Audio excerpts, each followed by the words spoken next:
My name's MacLeod.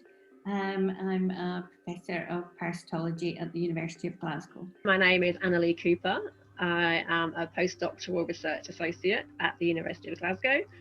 My name is Walt, and I'm an associate scientist, otherwise known as a postdoc in Annette MacLeod's lab. My name is Juan Quintana, and I am a postdoctoral scientist in Annette MacLeod's lab. What I work on mainly is studying African trypanosomes, these amazing parasites, and there's a picture of them in the background. And they wiggle about in the skin and in the blood of people that are infected in Africa. These parasites cause a disease called sleeping sickness, which can be fatal if it's not treated. So this is quite a nasty disease. It can infect the brain and actually make some people very sick. So it causes brain dysfunction. They actually get quite sleepy and lethargic, and that's what gave its name, the moniker sleeping sickness, because people would sleep a lot during the day. But other people don't get very sick at all. So some people can be infected for years, decades without showing symptoms, or with only very mild symptoms. So we're interested in this difference in outcome of people that can be infected with the same parasite, but either get very sick or not sick at all. We still don't understand how this infection is changing the way we sleep.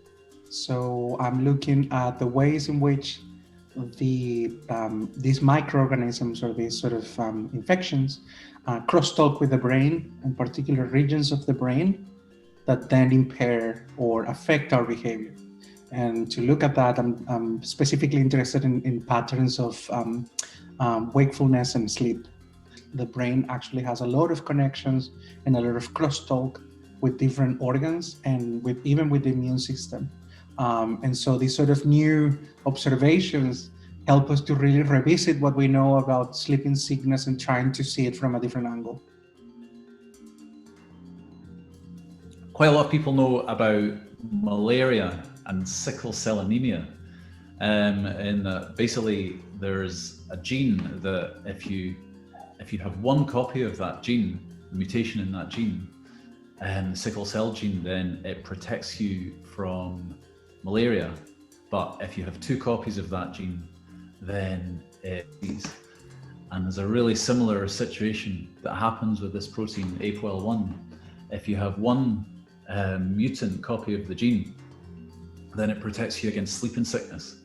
But if you have two copies of the gene, then it greatly increases your chances of getting chronic kidney disease.